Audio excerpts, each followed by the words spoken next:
सबसे पहले आप सभी को मेरा प्यार भरा नमस्कार। जैसा कि आप लोगों को पता ही है, मेरा नाम है सुमन और मैं हूं आपकी टीचर और आपकी करियर सलाहकार।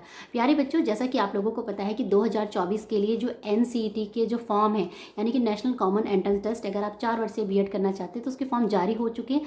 13 अप्रैल से लेकर और 30 अप्रैल तक आप अपना आवेदन कर सकते हैं। तो फॉर्म को भरते समय बच्चों के बहुत सारे डाउट आ रहे हैं, जैसे लैंग्वेज 1 और लैंग्वेज 2 को लेकर। उसके लिए ऑलरेडी वीडियो बना चुकी हूँ।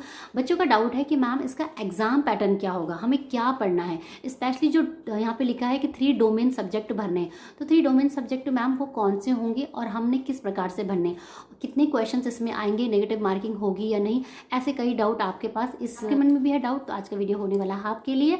बाकी चैनल पे नए हैं तो सब्सक्राइब कर ही लीजिएगा। बाकी लैंग्वेज 1 और लैंग्वेज 2 में क्या भरना है वो भी मैं इस वीडियो में समझा दूंगी। बाकी डिटेल वीडियो भी बनाया, उसका डिस्क्रिप्शन बॉक्स में लिंक है, ठीक है। तो आप जाके चेकआउट कर सकते हैं। और बाकी किसी को कोई करियर हेल्प चाहिए तो 299 रुपीज़ पे करके बात कर सकते हैं।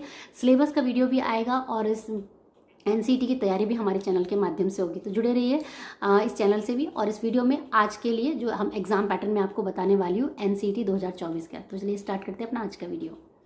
तो प्यारे बच्चों, ये है एग्ज़ाम पैटर्न 2024 का NCET का, जो कि आपने अच्छे से समझना है और यही आपका आधार होगा अपनी आगे की रणनीति और तैयारी करने के लिए, ठीक है। तो उससे भी पहले ये जैसे कि आपको दिख रहा है सीधे सीधे यहाँ पे 160 जो है आपके पास टोटल जो है वो क्वेश्चंस आपने अटैम्प्ट करने हैं, ठीक है। और वैसे क्वेश्चन आपके पास 181 आएंगे। पिछले साल ऐसा नहीं था, आपके पास चॉइस नहीं थी, सीधे सीधे 160 क्वेश्चन आ गए थे।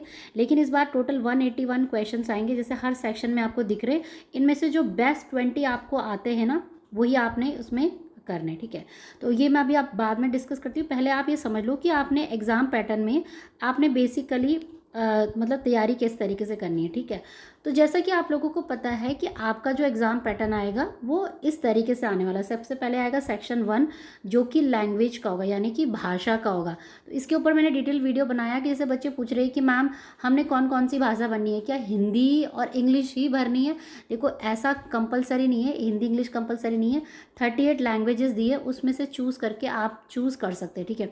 तो उसमें आपकी तेलुगु, तमिल, डोगरी, जो भाषाएं होती है ना, आप उसे चूज़ कर सकते हैं। वीडियो बनाया उसे देख लो, ठीक है। लेकिन ध्यान रखना है कि 2 डिफरेंट लैंग्वेज होनी चाहिए, यानी कि अगर आपकी लैंग्वेज 1 इंग्लिश होगी तो लैंग्वेज 2 जो है वो आपकी इंग्लिश नहीं होगी। वो कुछ भी हो सकती है, हिंदी, मराठी, गुजराती, तमिल, तेलुगु, कुछ भी हो सकती है, लेकिन इंग्लिश नहीं होगी, ठीक है। दूसरी चीज़ ये है कि लैंग्वेज का जो आएगा ना, लैंग्वेज 1 और लैंग्वेज 2, इसमें भी 20 क्वेश्चन आने हैं और इसमें भी 20 क्वेश्चन आने हैं, ठीक है। तो ये सबसे पहली चीज़ है कि फर्स्ट जो होगा वो लैंग्वेज का पार्ट होगा। दूसरा आता है आपका डोमेन स्पेसिफिक। तो डोमेन स्पेसिफिक जो है, बच्चे पूछ रहे हैं कि मैम कौन से डोमेन स्पेसिफिक भरने। तो देखिए, जो भी बच्चा है किसी भी स्ट्रीम का है, सबसे पहले तो ये है कि उनको जो अपने 12वीं का जो है ना, 12वीं के जो सब्जेक्ट्स हैं वही आपके डोमेन कहलाए जाएंगे।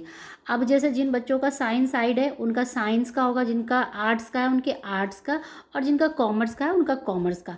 लेकिन आपको ध्यान ये रखना है कि जब आप डोमेन को भरेंगे तो आपने 3 डोमेन स्पेसिफिक ज़रूर भरने हैं। जैसे कि 3 डोमेन स्पेसिफिक का कहने का तात्पर्य ये कि आर्ट्स में अगर आपका है, तो जैसे कि आपका है कि ज्योग्राफी, हिस्ट्री, पॉलिटिकल, ये इस तरीके से आपने रिलेवेंट सब्जेक्ट आपने इसमें भरने हैं, ठीक है।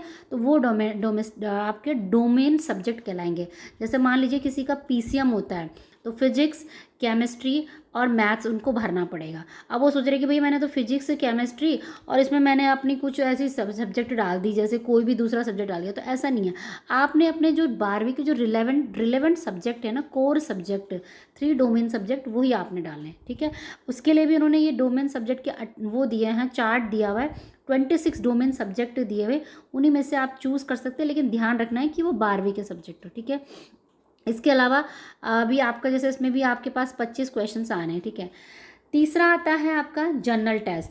तो देखिए इसमें उन्होंने 2-3 चीज़ें ज़रूरी लिखी है कि जो जनरल टेस्ट होगा और जो टीचिंग होगा, टीचिंग एप्टीट्यूड है ना, इसमें कोई चॉइस नहीं है, ये आपका कंपलसरी है, ये आपको भरना ही भरना है और इस पेपर को आपको अटेंड करना ही करना है। जैसे कि मान लो कुछ बच्चे बोल लेंगे कि भाई हम तो BSc प्लस B.Ed करने वाले हैं, तो हमें जर्नल टेस्ट क्या देने की क्या ज़रूरत है, टीचिंग एप्टीट्यूड देने की क्या ज़रूरत है। हमने तो डोमेन स्पेसिफिक भर दिया, हम केवल इस पेपर को देंगे और बस हमारा हो जाएगा लैंग्वेज, ऐसा नहीं है। जर्नल टेस्ट जो है वो सबके लिए कंपलसरी है। देखो इसमें लिखा this is mandatory section, this is a mandatory. Mandatory का मतलब होता है ज़रूरी, कंपलसरी, भरना ही भरना है, अटैम्प्ट करना ही करना है, ठीक है। और teaching aptitude is also this is a mandatory section, ठीक है। तो ये जो दो सेक्शन है वो आपको ज़रूर भरने हैं, ज़रूर अटैम्प्ट करने हैं। और ये जो है 12वीं के बेसिस पे भरना है, और ये है लैंग्वेज का, तो ये आपको मैंने बता दिया, ठीक है। अब आगे बढ़ते हैं, पीछे जाएंगे इसमें जहाँ पे कि हमने बात की थी कि इसमें क्या पढ़ना है। तो देखिए लैंग्वेज 1 और लैंग्वेज 2 जो है 23 क्वेश्चन आएंगे। इसमें से 20 क्वेश्चन आपने अटैम्प्ट किए करने हैं, यानी कि जो बेस्ट 20 आपको आ रहे हैं। टीचिंग एप्टीट्यूड में 20 क्वेश्चन आने हैं। जनरल टेस्ट में 28 हैं, और 28 से 25 आपको अटैम्प्ट करने हैं। डोमेन स्पेसिफिक, अब देखिए जैसे कि मैंने बताया कि 3 डोमेन भरने हैं, तो इन्होंने ऐसे तीनों डोमेन के लिए अलग अलग 3 पार्ट में डिवाइड किया, यानी कि फिजिक्स के भी 3 क्वेश्चन आएंगे, केमिस्ट्री के भी 3, मैथ्स के भी 3। उसी प्रकार के सोशल साइंस का है तो आर्ट्स वाले के हिस्ट्री का भी अपने 3 क्वेश्चन 25 क्वेश्चन आएंगे, इकोनॉमिक्स वाले की भी ऐसे, ज्योग्राफी के ऐसे।